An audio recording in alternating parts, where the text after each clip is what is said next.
ઉર્જાનું સંગ્રહણ અને બચત હવે અનિવાર્ય બની ગઈ છે। જીવનના દરેક ક્ષેત્રે વીજળીનું અપાર મહત્વ રહેલું છે। સમગ્ર વિશ્વમાં કાર્યરત ફેક્ટરીઓ, મશીનો, ઓટોમોબાઈલ્સ, દવા, સિમેન્ટ જેવા વિવિધ ઉદ્યોગો ચલાવવા માટે ઉર્જા એ સૌથી મહત્વપૂર્ણ માધ્યમ છે। વિશ્વમાં દર વર્ષે વધતી જનસંખ્યા સાથે વિવિધ ઉદ્યોગોનો પણ વિકાસ થઈ રહ્યો છે, જેને ચલાવવા માટે દિન પ્રતિદિન ઉર્જાની માંગ વધી રહી છે।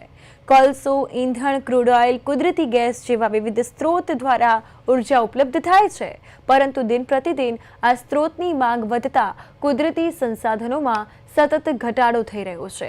આપણી આવનારી પેઢીના ભવિષ્યની જરૂરિયાતોને અનુલક્ષીને ઉર્જા સંરક્ષણ કરવું એ ખૂબ મહત્વનું અને જરૂરી બની રહે છે, જે અંતર્ગત દેશમાં ઉર્જા સંરક્ષણ અંગે જાગૃતિ લાવવા ભારત સરકારના પાવર મંત્રાલય હેઠળની બંધારણીય સંસ્થા બ્યુરો ઓફ એનર્જી એફિશિયન્સી દ્વારા દર વર્ષે 14મી ડિસેમ્બરના રોજ રાષ્ટ્રીય ઉર્જા દિવસ સંરક્ષણ દિવસની ઉજવણી કરવામાં આવે છે। ત્યારે વિશ્વ ઉર્જા સંરક્ષણ દિવસ નિમિત્તે ઉર્જા મંત્રી ઋષિકેશ પટેલ લોકોને સંદેશ આપ્યો। સાંભળીએ શું કહ્યું મંત્રી ઋષિકેશ પટેલે।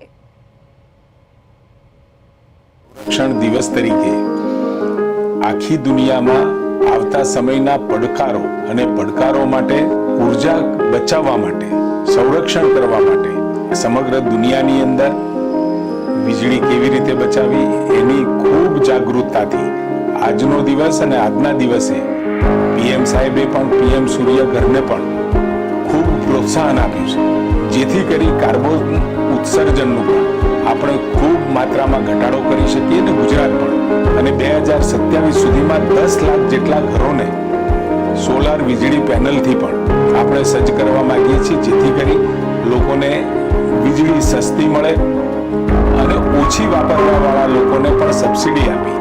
અને આ સંજોગોમાં જ્યારે વીજળીનું મહત્વ સમગ્ર દુનિયામાં વધી રહ્યું છે, ત્યારે આપણે સૌ વિશ્વ ઉર્જા સંરક્ષણ દિવસ નિમિત્તે વીજળીનો બચાવ કરવાનો અને વીજળીના બચાવ દ્વારા જે પરંપરાગત રીતે જે વીજળી પેદા થાય છે એના કારણે પર્યાવરણને પણ નુકસાન થાય છે, એ બચાવવામાં આપણે સૌ સહભાગી થઈએ, એના માટે આપ સૌને